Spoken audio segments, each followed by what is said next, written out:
திருச்சி மாவட்டத்தை பொறுத்த வரைக்கும் திருச்சி ஒரு திருப்பு முனை அப்படின்றதுதான் எல்லாருமே பார்க்கக்கூடிய ஒன்று.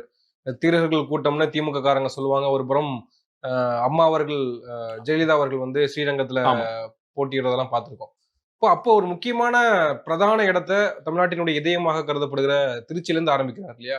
இல்லங்க அதுதான் சொல்றேன் இல்லையா? நீங்க சொல்ற உதாரணங்களா இருக்கலாம். இல்ல தொலைக்காட்சியில வந்து திருச்சி ஒரு திருப்பு முனைன்னு சொல்றதுல, ஒரு 20 நிமிஷம் வீடியோல திமுக பத்தி ஒரு 15 நிமிஷமோ, 5 நிமிஷம் அதிமுக பத்தி பேசிட்டு, இந்த காரணங்களால விஜய் இத சூஸ் பண்றாரு. நீங்க அதுதான் சொல்லணும். அது எப்படி எனக்கு புரியவே இல்ல. திமுக வந்து இங்க தான் முதலாக தேர்தல் நிற்கலாமா, வேண்டாமா என்ற ஜனநாயகபூர்வமான முடிவு எடுத்தார்கள். கலைஞர் வந்து திருப்புமுனை திருச்சி என்று சொன்னார். ஜெயலலிதா ஸ்ரீரங்கத்தில் எல்லாம் ஓகேங்க. விஜய் என்னங்க பண்ணாரு? திருச்சிக்காக விஜய் என்னங்க பண்ணிருக்காருன்னு ஒரு கேள்வி இருக்குல்ல. சரி நான் இங்க ஸ்டார்ட் அந்த அரசியல் லாஜிக்கோட தான் சூஸ் பண்ணிருக்காரு. அதெல்லாம் இல்லங்க. ஒரே சிம்பிள் லாஜிக். விக்கிரவாண்டி நான் வந்து வட மாவட்டங்கள் கவர் பண்ணிட்டோம். மதுரை தென் மாவட்டங்கள கவர் பண்ணிட்டோம். அப்ப சென்ட்ரல்ல இருந்து ஆரம்பிப்போம். நீங்க அதனால தான் மதுரை கொண்டு வந்து லாஸ்ட்ல போடுறாரு. அப்ப மதுரை இப்பதானே போயிட்டு வந்தோம். மதுரை கடைசியா போட்டுக்கோ. அதான் லாஜிக். சிம்பிளான லாஜிக் அதுதான். டிசம்பர் 20 மதுரைன்றது அதுதான். அதுதான் லாஜிக். மதுரை இப்பதானே போயிட்டு வந்தோம். கடைசியா அத போட்டுக்க. விக்கிரவாண்டி எப்ப சார் போனா? அது போன வருஷம் போனப்ப அதுக்கேத்த மாதிரி நீ போட்டுக்க. இன்னொன்னு பாருங்க. திண்டுக்கல், மதுரை, தேனி. எப்படி ஒரு நாள் கவர் நீங்க திருச்சியே கவர் பண்ண முடியல. திண்டுக்கல், மதுரை, தேனி அப்ப என்ன பண்ணணும்? தலைவர் வந்து அட்லீஸ்ட் அப்ப 2 நாளாவது நீங்க சுற்றுப்பயணம்ங்கிறது போணும்.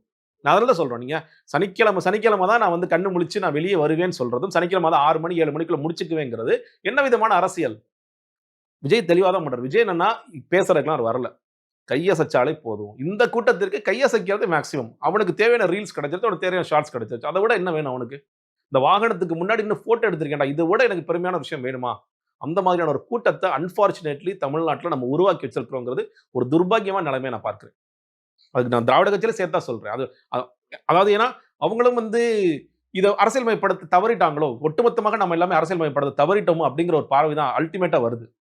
ஏன்னா படிச்சவன் படிக்காதவன் எல்லாருமே விஜய் வந்துட்டார் விஜய் வந்துட்டார் விஜய் வந்துட்டார் அப்படின்னு நீங்க போகும்பொழுது ஓகே புதுசா ஒருத்தர் வராரு, நானும் வரவேற்க தான் செஞ்சேன்.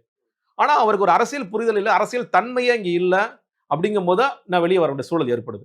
அப்போ இந்த மக்களும் எப்ப புரிஞ்சுக்கணும்? கொஞ்சம் கொஞ்சமாக அரசியலை புரிந்து கொண்டால், இல்ல விஜய் பேசுறது அரசியலே அல்ல அப்படிங்கறத புரிஞ்சுக்கிட்டா இந்த இளைஞர்களும் இந்த பெண்களும் என்ன என்ன பேசுறாரு இவர், அன்னை சம்பந்தமே இல்லாத பேசிட்டு இருக்காரு, அரசியல்னா நம்ம வேற ஏதோ நினைச்சிட்டு இருந்தோமே அப்படிங்கறத அன்னைக்கு புரிவாங்க. புரியும் பொழுது இங்க நிலைத்து நிற்கிற இந்த வாக்கு வங்கியும் இந்த கூட்டமும் என்ன ஆகும் அப்படிங்கறத அப்பதான் பார்க்க முடியும் நம்மளால.